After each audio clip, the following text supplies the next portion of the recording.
ريفين رمزي روداو. سؤالي لحارس مرمى المنتخب الفرنسي، كيف استعدادات المنتخب الفرنسي لمباراة افتتاحية، خصوصا المباراة الأولى تعتبر مباراة صعبة لكل منتخب؟ شكرا جزيلا.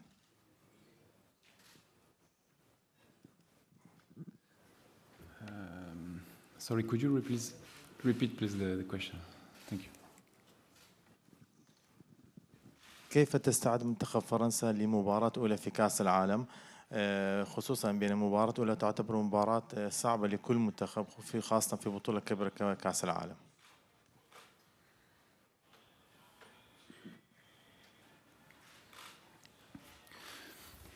Oui, effectivement, comme vous l'avez souligné, le premier match est toujours d'une grande importance pour lancer la compétition. Bien évidemment, en étant tenant du titre, il y aura encore plus d'attentes, mais je crois que l'équipe a bien travaillé ces derniers jours, malgré les circonstances, malgré les blessures.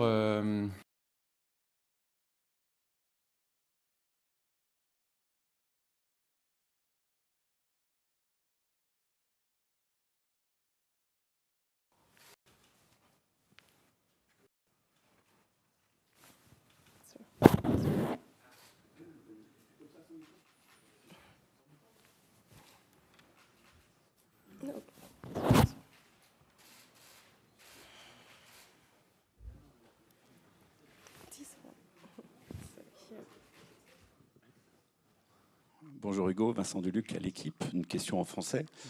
Est-ce que vous dites aujourd'hui que tout ce qui vous est arrivé vous enlève un peu de pression, ou est-ce que vous dites que tout ça n'est pas très bon signe? Non, on continue de croire en nos chances, de croire en notre groupe, en notre aventure. On doit s'en servir pour continuer à grandir en tant qu'équipe, à se soutenir. Forcément, les forfaits de dernière minute n'ont pas aidé l'équipe. Encore moins celui de Karim ces dernières 24 heures. Parce qu'on connaît son importance au sein de l'équipe. Mais j'ai envie de croire que l'équipe continue d'avancer. Et on a hâte de commencer le premier match, de lancer notre compétition et de créer une dynamique positive à travers le résultat. Donc, même si la préparation a été assez courte, la vérité reste celle du terrain et on en saura un petit peu plus après le match face à l'Australie. Bonjour Hugo, Baptiste Després, Le Figaro. Plusieurs jeunes vont découvrir une première Coupe du Monde, là, demain. Finalement, toi, en tant que capitaine, sur quel levier tu vas insister? Qu'est-ce que tu vas leur dire pour essayer qu'ils ne soient pas paralysés par l'événement? Merci. Je crois qu'au sein du groupe France, il y a des joueurs plus expérimentés que d'autres. Mais comme vous l'avez souligné, il y a pas mal de jeunes. Mais on peut s'appuyer sur cette ossature pour guider les moins expérimentés. Mais ils ont le talent, ils ont la confiance du sélectionneur. S'ils sont là, c'est pas par hasard. Et c'est qu'ils méritent d'être ici. Et comme je le dis tout à l'heure, depuis le début du rassemblement, et malgré les aléas, il y a une énergie positive au sein de l'équipe. Et maintenant, il faut que ça se traduise par une bonne performance. Bonjour Hugo, je m'appelle Carole ici. Bonjour, je m'appelle Carole, je travaille pour la W Radio en Colombie. Et j'aimerais savoir si vous vous sentez sous pression parce que vous êtes toujours une équipe favorite dans cette Coupe du Monde. Et aussi, voilà, c'est votre 4e Coupe du Monde. Y aura-t-il une 5e? Merci. Déjà, on va se concentrer sur cette 4e Coupe du Monde. Et c'est toujours avec autant de fierté et d'honneur que je me présente, que je représente mon pays. Ensuite, de la pression, il y en a pour toutes les équipes engagées. En étant tenant du titre, bien sûr, il y a des attentes, mais à l'intérieur de notre groupe, à l'intérieur de notre collectif, on a une mission bien précise, c'est avant tout d'être concentré sur la phase de groupe et de se donner toutes les chances pour finir premier. Et ensuite, on sait que ce sera une nouvelle compétition qui démarrera. Donc, il est important de prendre les étapes les unes après les autres. Et on attache beaucoup d'importance au premier match. Bonjour Hugo, Ariles Ulsada, TV2 Norvège. Les statuts de la FIFA, l'article 3, dit que toute discrimination d'un pays, d'un individu ou d'un groupe de personnes, entre autres pour des raisons de sexe, est expressément interdite. Pourquoi pensez-vous donc que c'est un problème de porter le brassard One Love? J'ai plutôt envie de dire que la FIFA organise la compétition, elle définit un cadre, des règles. Et nous, joueurs, ce qu'on nous demande, c'est de jouer au football et de représenter au mieux nos pays sportivement. Voilà, après, je préfère rester dans mon cadre, c'est celui de joueur et de compétiteur. Mais effectivement, il y a différentes causes qui sont louables, qu'il faut soutenir.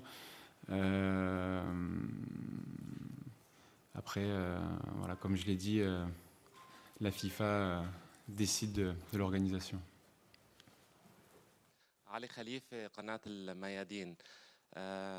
مستر لوريس، هل تعتقد أن قرب المسافات هنا بين الملاعب والبقاء في مركز تدريبي واحد يريح المنتخب خلال المنافسات على الصعيد البدني؟ والسؤال الثاني، هل فرنسا قادرة على التتويج باللقب وتحقيق اللقب للمرة الثانية على التوالي في إنجاز غير مسبوق منذ سنوات عديدة، ولا سيما أن المنتخب لديه العديد من الإصابات البارزة على رأسهم النجم كريم بنزيما وغيره من اللاعبين؟ وشكرا.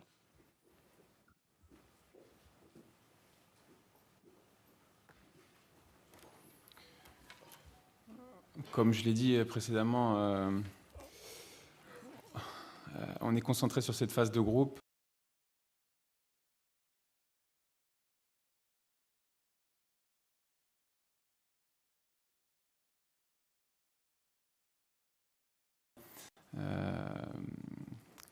On a envie de vivre une aventure similaire à ce qu'on a pu vivre à l'Euro 2016 ou lors de la Coupe du Monde 2018, en vivant de grands moments, en partageant des grandes émotions. Mais on le sait, le football de très haut niveau, ça demande beaucoup d'efforts. Par moments, il faut savoir souffrir. Il faut être fort ensemble. Mais comme je l'ai dit, l'équipe est prête à avancer et à relever les défis. Bonjour Hugo. Julien Babou, M6, vous êtes un groupe, mais il y a d'office une tête qui dépasse, c'est celle de Kylian Mbappé. Tout simplement, comment vous le sentez et en quoi il a changé sur le terrain et en dehors depuis 4 ans et sa révélation au monde entier? Je pense qu'il a simplement confirmé tous les espoirs qui étaient placés en lui ces dernières années. Après, un joueur comme Kylian, il est difficile de définir des limites, tant son potentiel est incroyable, mais je le sens concerné, concentré, détendu également, et je pense qu'il aura à cœur de performer et d'aider l'équipe à faire les résultats qu'on souhaite.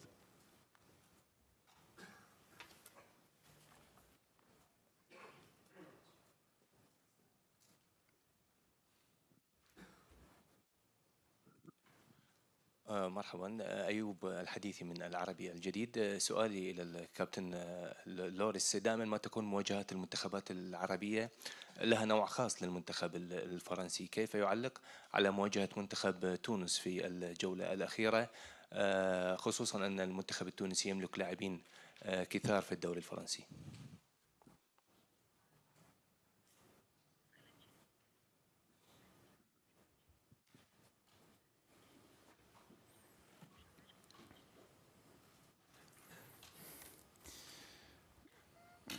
Écoutez, avant tout, on va se concentrer sur le match de l'Australie avant de penser à celui de la Tunisie. Comme je l'ai dit, on prend les matchs les uns après les autres, Mais nous avons conscience que le match de la Tunisie sera également un match particulier, puisqu'il y a une communauté tunisienne assez importante en France, et pour la plupart amis. Mais voilà, d'abord le focus il est sur le premier match, et on attache beaucoup d'importance à ce match pour bien démarrer notre aventure. Bonjour Hugo, ici là, Loïc Braillet, RMC.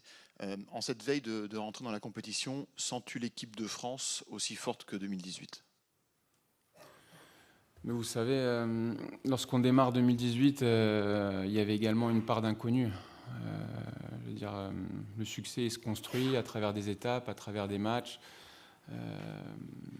Ce sera le cas également sur cette compétition. Et c'est ce qui fait également la beauté de ce sport. Lorsqu'on démarre, on peut avoir toutes les convictions qu'on veut. Il y a une part d'inconnu. C'est à nous d'aller chercher le succès en prenant les matchs les uns après les autres. Et je pense que toutes les grandes nations ont certainement la même volonté et la même ambition que celle de l'équipe de France. Bonjour Hugo, Elliot Samuel, France 24, ici. Comme en 2018, vous allez affronter l'Australie pour ce premier match du mondial. Est-ce que c'est une rencontre sur laquelle vous vous appuyez? Est-ce que c'est une rencontre que vous avez revue? Ou est-ce cette fois-ci totalement différent? Non, c'est différent à partir du moment où les effectifs ont évolué, que ce soit du côté australien ou du côté de la France. Mais on peut s'attendre au même style de match. Et on n'a pas envie de connaître la même sensation que nous avons pu avoir après ce match en Russie. Même s'il y a eu la victoire, c'était assez... dans la performance, c'était insuffisant. Et voilà, on a envie de bien démarrer avec un contenu et une performance d'un bon niveau, et pour nous donner un élan dans cette compétition. We are going to take our last questions, so with those gentlemen over there. Here. Thank you. Yes, David Bashir from SBS Australia. A question in English. Hugo, can you tell us where you think you can exploit Australia in your tactics, and where you think Australia's strengths lie for this first match? Avant tout, je pense que l'équipe d'Australie est une équipe compétitive. Elle peut s'appuyer sur la confiance qu'elle a gagnée à travers la qualification contre le Pérou au penalty. En général, ça soude une équipe et ça crée un mental à toute épreuve. Il faudra faire attention sur coup de pied arrêté.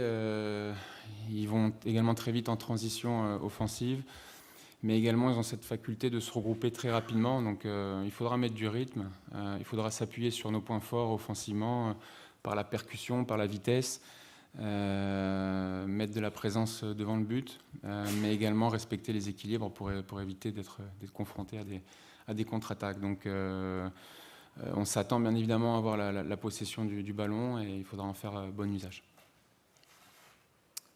We have time for one last question, so lady over here. Thank you. Hugo, bonjour. Mathilde Espinasse, Infosport, Canal+. Depuis le départ de Karim Benzema en tant que capitaine, est-ce que vous avez eu un rôle particulier pour parler aux joueurs, essayer de faire en sorte que ce ne soit pas trop un gros coup dur, et est-ce que c'est aussi quelque chose qui peut permettre de souder un peu plus le groupe, ce genre d'événement? Oui, un coup dur, forcément. Comme je disais tout à l'heure, on connaît l'importance de Karim, ce qu'il peut représenter pour le football français, mais également pour les jeunes joueurs de notre équipe. Ceci étant,